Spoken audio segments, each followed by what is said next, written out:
और मिशन उत्तराखंड पर हैं गृह मंत्री अमित शाह। आपको सीधे लिए चलते हैं। याद करिएगा आप, और मैं गत चुनाव में आया था, मैंने कहा था अटल जी ने उत्तराखंड को बनाया है, मोदी जी इसको संवारेंगे। और आज 4.5 साल के बाद आया हूं, उत्तराखंड का चौमुखी विकास हुआ। मैं आराम से बाद में इसके बारे में बात करूंगा, मगर मैं आज भी कहना चाहता हूं कि अभी भी उत्तराखंड में जो कुछ भी काम बच गया है, हमारे युवा मुख्यमंत्री भाई पुष्कर सिंह धामी के नेतृत्व में इसको समाप्त करने के लिए भारतीय जनता पार्टी कटिबद्ध है मित्रों, और इस वादे से हम कभी पीछे मुड़कर देख नहीं सकते। मित्रों, आज 3 कार्यक्रम एक साथ हुए हैं। मैं इसके लिए धन सिंह रावत को बहुत बहुत साधुवाद देना चाहता हूं। उत्तराखंड में जितनी भी ग्रामीण सोसाइटियां हैं, इस सब का कंप्यूटराइजेशन करने का काम आज उत्तराखंड ने समाप्त कर दिया। जब कंप्यूटराइजेशन होता है तो पैक्स के मेंबरान को कभी घपले घोटाले का सामना करने की जरूरत नहीं पड़ती है। जब कंप्यूटराइजेशन हो जाता है, तब जिला बैंकों के साथ सीधा जुड़ाव होता है। जिला बैंकों का राज्य सहकारी बैंक के साथ और राज्य सहकारी बैंक का नाबार्ड के साथ जुड़ाव होता है। किसान जिला बैंकों के साथ सीधा जुड़ाव होता है। जिला बैंकों का राज्य सहकारी बैंक के साथ और राज्य सहकारी बैंक का नाबार्ड के साथ जुड़ाव होता है। किसानों की जितनी भी योजनाएं हैं, वो पैक्स के माध्यम से सीधे किसान तक पहुंचाने की व्यवस्था हो जाती है। देश में बहुत कम राज्य हैं जिसने एक काम समाप्त किया है। मोदी जी के नेतृत्व में भारत सरकार भी एक कार्य योजना बना रही है, जिसके तहत देश भर के सारे एग्रीकल्चर सोसाइटी को, पैक्स को हम कंप्यूटराइज कर जिला बैंक, स्टेट कोऑपरेटिव बैंक और नाबार्ड के साथ जोड़ने का प्रयास करेंगे। अभी योजना बनेगी, मगर योजना के लिए सॉफ्टवेयर बनाना था, मॉडल एक्सेप्ट करना था।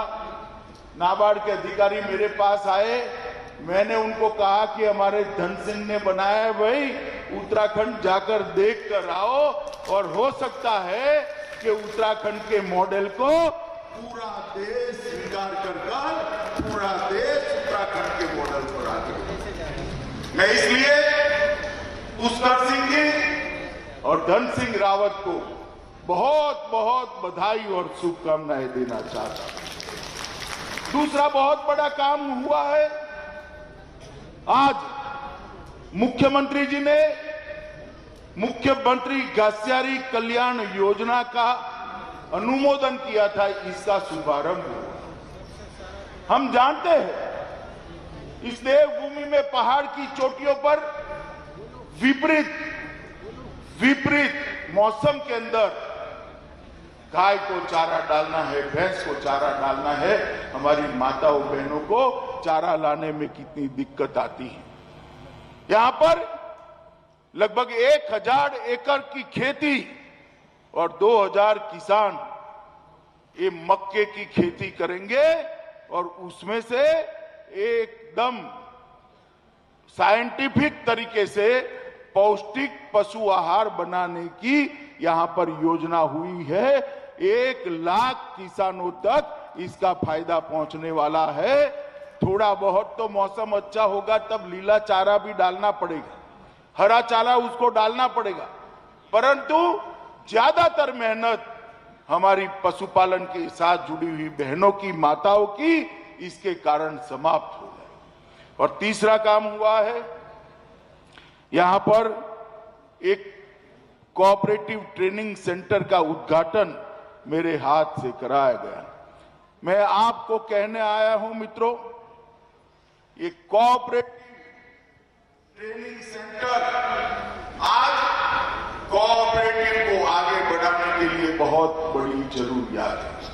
सहकारिता आंदोलन को जिस प्रकार से कांग्रेस के राज में क्षीण कर दिया, मोदी जी ने अभी आजादी के अमृत वर्ष पर, आजादी के 75वां साल है, उस वक्त एक नया सहकारिता आंदोलन बनाकर, विभाग बनाकर, मंत्रालय बनाकर सहकारिता से जुड़े हुए देश के करोड़ों किसान, महिलाएं, मजदूर, मछुआरे, ये सबके कल्याण के लिए बहुत बड़ा काम किया। मित्रों, किसी को इतने साल तक ये याद नहीं आया कि ये छोटा किसान, मझला किसान, ये मछुआरे, ये दूध का व्यापार करने के लिए तरसती अपनी माताएं, बहनें, पशुपालन करने वाला भाई अगर सहकारिता आंदोलन मृतप्राय होता है तो उनका क्या? मगर मोदी जी गरीब के घर से आते हैं, गरीब का दर्द उनके दिल में रहता है। उन्होंने सहकारिता विभाग बनाया, सहकारिता मंत्रालय बनाया, और मेरे लिए भी सौभाग्य की बात है कि पहला सहकार मंत्री बनने का सौभाग्य उन्होंने मुझे दिया। और जब सहकारिता को बढ़ावा देना है तो प्रशिक्षण के बगैर, ट्रेनिंग के बगैर सहकारिता का बढ़ावा नहीं हो सकता। मित्रों, इसलिए आज एक ट्रेनिंग इंस्टीट्यूट जो बनने जा रहा है उसका भी बहुत बड़ा फायदा है। मगर ये मुख्यमंत्री गस्यारी कल्याण योजना है, उसका बहुत बड़ा फायदा है। 50% सब्सिडी पर, सिर्फ 2 रुपया किलो पर इनको ये पशु आहार दिया जाएगा। ढेर सारे अकस्मात से, ढेर सारी आपदाओं से ये माताएं, बहनें बचेगी।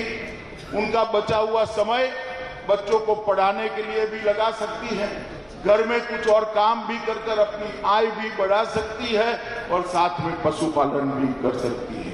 और इस प्रकार की जो साइंटिफिक फूड देने की व्यवस्था करी है, उसके पशुओं का स्वास्थ्य और इसके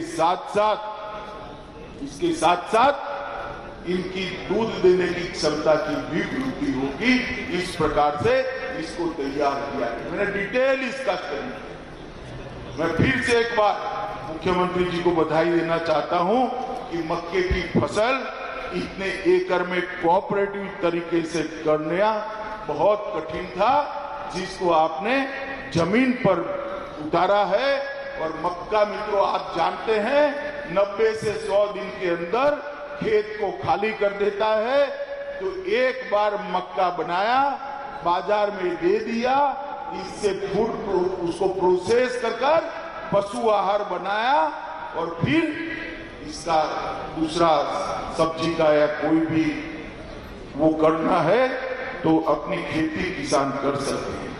मित्रों, आज मैं यहाँ आया हूं तब कोई लंबी बात करनी नहीं, मैं मगर देखता हूं अभी कांग्रेस वालों को इलेक्शन जब आता है तब इनकी सीजन आ जाता है, तुरंत नए कपड़े सिला देते हैं। 5 साल तक कहां थे, कोई हिसाब किताब नहीं। बाढ़ आई कहां थे, कोई हिसाब किताब नहीं। कोरोना आया कहां थे, कोई हिसाब किताब नहीं। और जब इलेक्शन आता है, अलग अलग मुद्दों पर धरना, प्रदर्शन, प्रेस कॉन्फ्रेंस।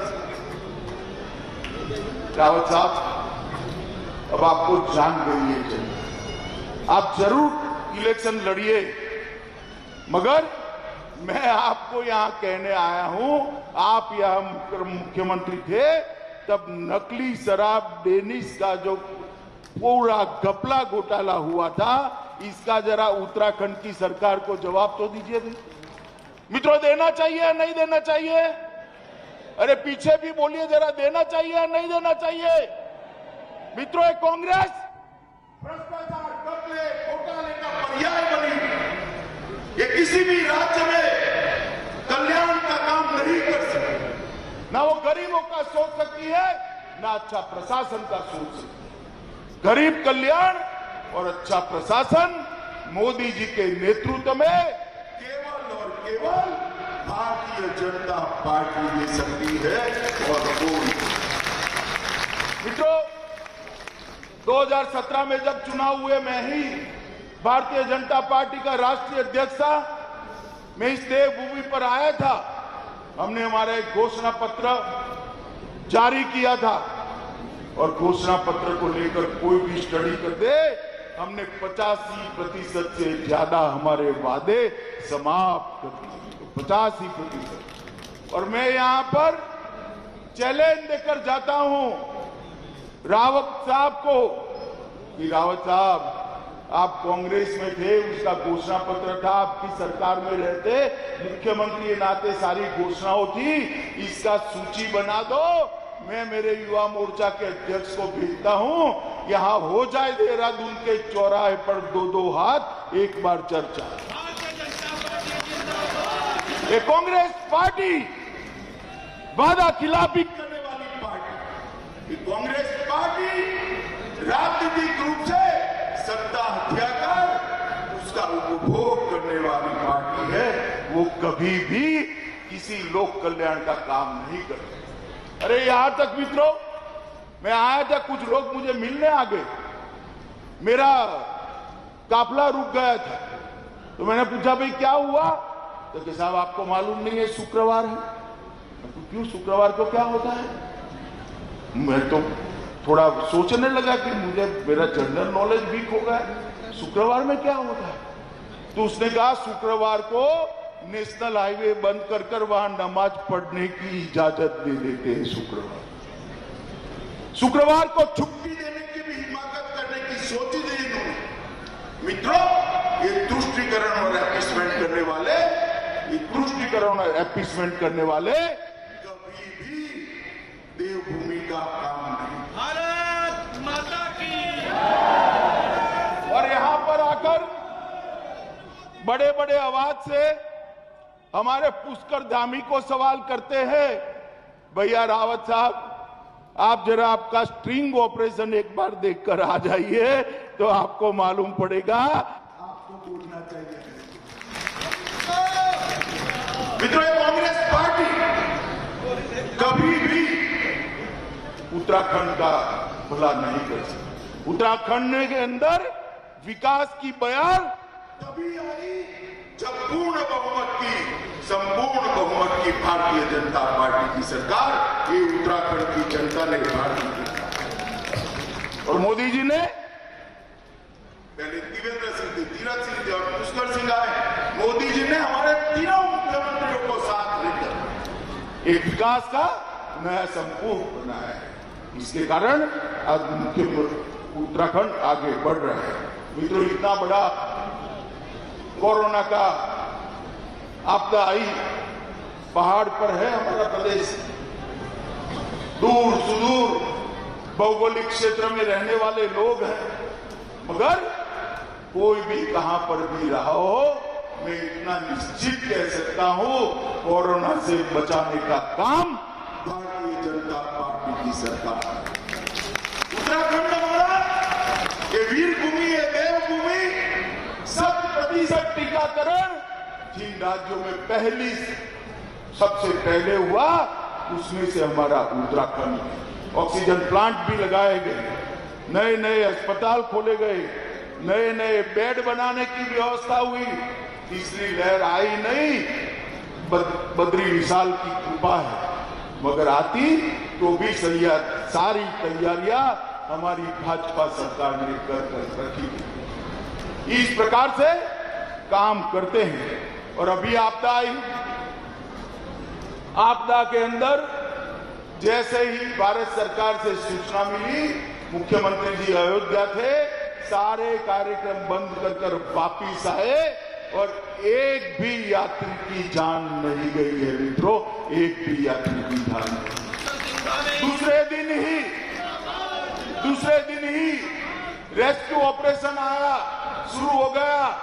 मैं आया रात को बड़े सवेरे 9 बजे रिव्यू बैठक चालू हुई, मैं तो आश्चर्यचकित हो गया, मेरे करने के लिए कुछ बाकी ही नहीं था। तो मैंने फिर इसे बधाई देकर वापिस आना ही उचित समझा। और मित्रों, हवाई निरीक्षण में जहां गया, मुख्यमंत्री, राज्य के चीफ सेक्रेटरी और डीजीपी तीनों को वल्नरेबल पॉइंट्स मालूम है, क्या प्रॉब्लम है, कहां अभी सुधार करना है। इस प्रकार की जागरूक सरकार जब हो तभी विकास हो सकता है।